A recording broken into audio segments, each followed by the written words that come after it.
Hey everybody, it's your boy Ninja, aka Madman. Today we're doing a review of the movie Beekeeper. Be mindful of minor or major spoilers while we go through this review. I won't give my rating until the end. Usually that's how that goes.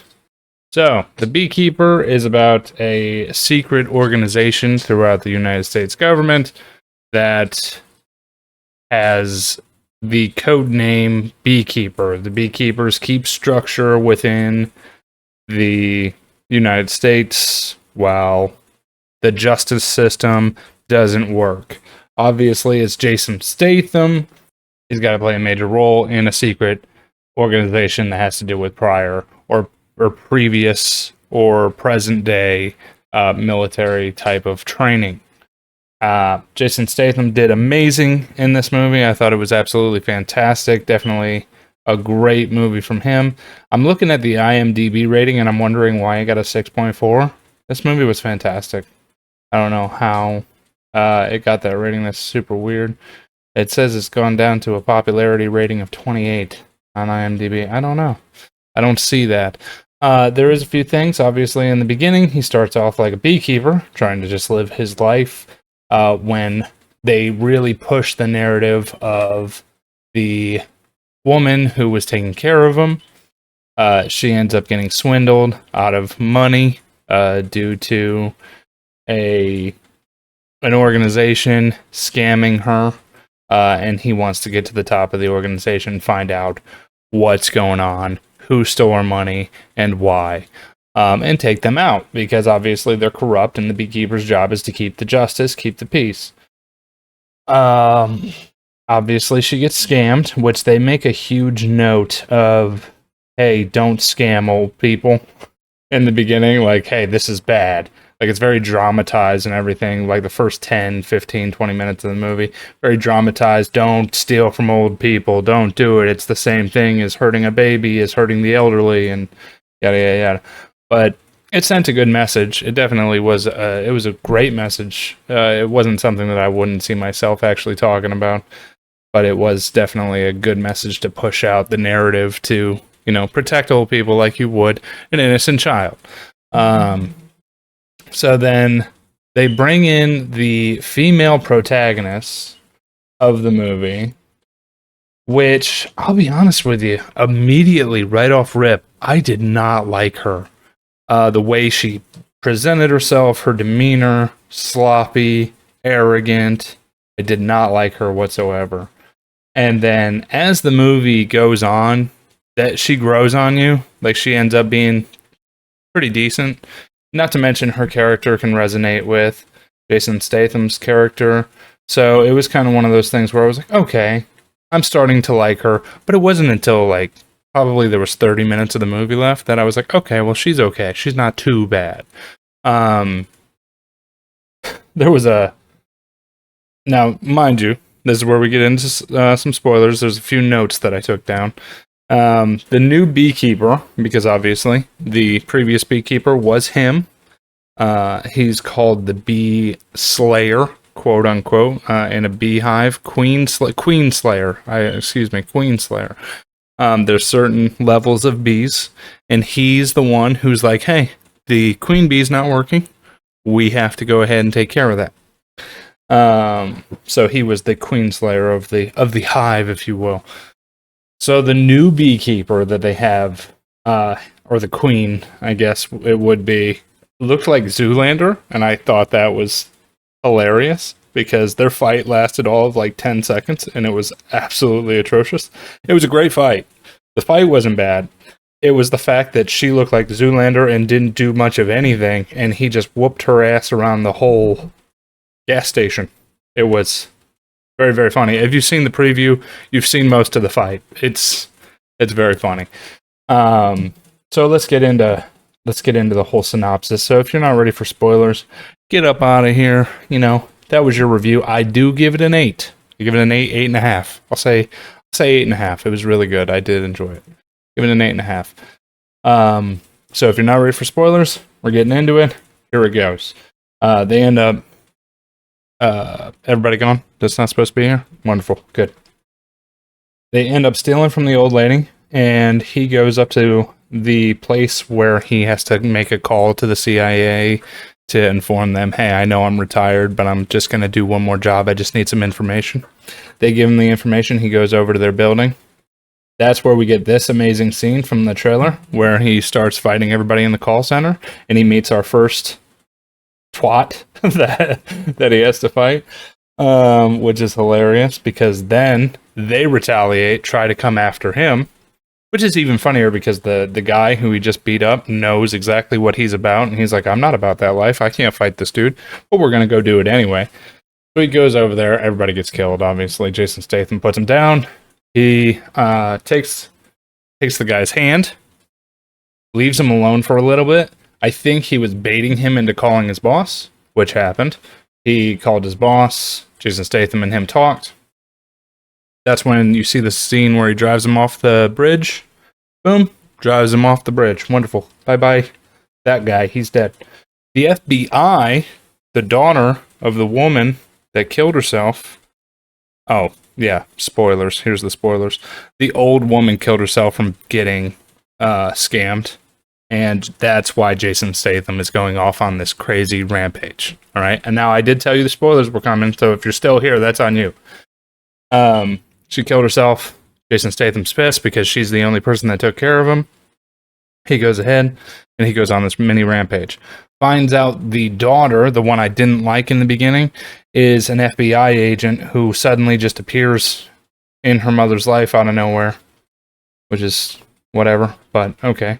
Now she's following the trail of Jason Statham as he goes around and does all these crimes. Finds out that it's him doing it, yada, yada, yada. Nothing really important there. She figures out it's him. They already knew it was him.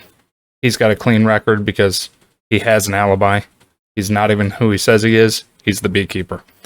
I do like all the jokes that they make about him being a beekeeper. That's probably the funniest part of the, like, every time somebody's like, he's a beekeeper. So who cares if he keeps bees? It's just like, no, you don't understand. You know, like, that's hilarious. They say it like 15 to 20 times. They make a joke in reference to him being a beekeeper without actually knowing what it is. Fast forward a little bit. Kid is scared to death. Find out Kid has a CIA agent working for him for protection. CIA agent realizes a beekeeper's after Kid and says, you're screwed. Guy is the CIA agent, apparently is in love with Kid's mom, who you find out later on is the president of the United States. Guess who paid her campaign funds? Her son, who just happened to pay them with scamming money. Who'd have thunk it? You don't find that out until like way later in the movie, though. So, CIA agent hires SEAL Team 6, Marines, Special Forces, tells them, all right, hey, maybe all of you can take him on, but not one of you alone. And throughout the movie, he tries actively not to kill anyone who's like in uniform. It is absolutely hilarious to watch him like body shot with a pistol every single FBI agent, and then he gets up to like a mercenary or somebody who's actually going to kill him, and he just shoots him in the head. And it's like, oh, so he does kill. It's just not people in uniform. That's wonderful.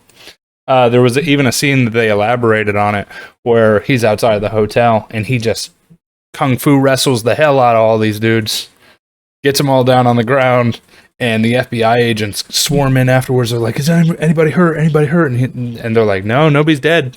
Nobody's dead. We just got our asses kicked. It's like, wow. Because he cares about peace. He cares about maintaining justice, which I thought sent an awesome message for the movie. I'm surprised that it got such a low rating on IMDb. I keep looking at that. That doesn't make sense to me. Anyway, fast forward a little bit more. CIA agent, all of the SEAL Team 6, all those guys, dead. Died. Gone. And it's because they all tried to follow him. They were all shooting each other. At one point, I think he sends like a bunch of them down an elevator. Gone. Dead. You know what I mean? But then, and that was because he asked one of the SEAL Team 6, the leader, he said, hey, do you know who's paying you? And he's like I care. And I was like, oh, well, then you can die too, you know? Like, that's on you, bro. Like, you should care who you're getting paid from. So then you move a little bit forward. CIA guy watching over the kid who is being hunted by the beekeeper, right? Hires a mercenary group. I couldn't not for the life of me find out what that accent was, that the guy was, but the fight was incredible. The guy already lost a leg from a previous beekeeper, so he tells him, he's like, I killed a beekeeper once, and the kid's like, oh, thank God, you know, he can save us because he's killed a beekeeper. And he's like, yeah, I lost my leg. And he like shows them that he's wearing a prosthetic. He's like, I got lucky. And I'm like, oh, well, took a lot, but you got him, right? So fast forward a little bit. They think they have him dead to rights. He gets out of it, of course. I'm not going to spoil too much because I want you guys to see the movie. It is a really good movie. I really want you to watch it. Fast forward a little bit. Gets to the end. Right before the climax of the movie, that same guy that had the prosthetic comes out of nowhere. Epic, like probably about 5 to 10 minute fight between Jason and this guy. I don't know his name. Maybe I can find it. He did fantastic, dude. Did a great job.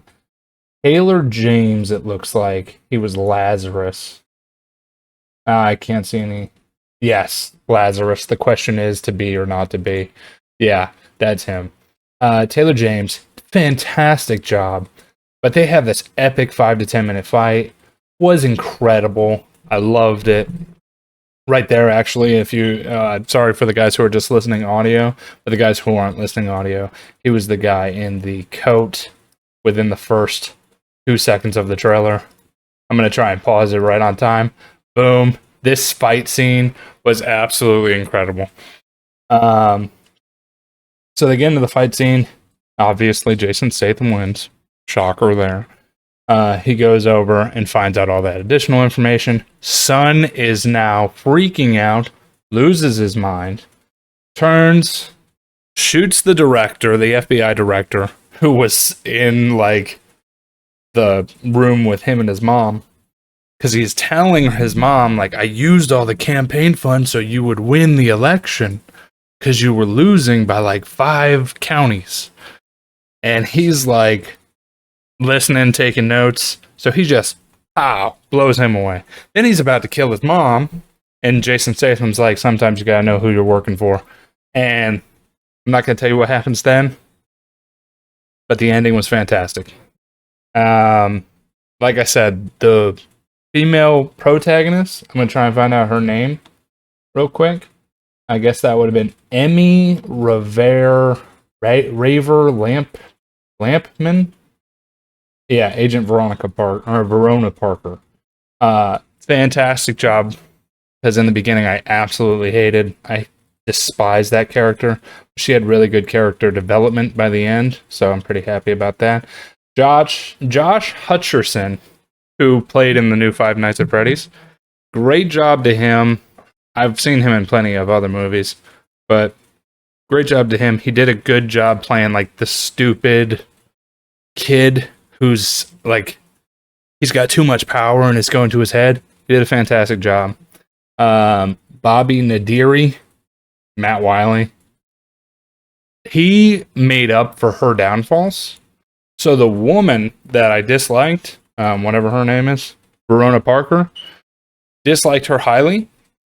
By throughout the movie, Wiley makes you really enjoy the camaraderie between the two, because he jokes with her about pretty much everything. Anyway, just wanted to come out with that. Fantastic movie. Highly recommend The Beekeeper. Jason Statham sends out another banger. He does. He really does. But yeah, absolutely. If you guys do want to watch it, please watch it legally. Do what you're supposed to do. But IMDb gave it a 6.4. I give it an 8.5. 8.5. Great movie. Moving on to the next review.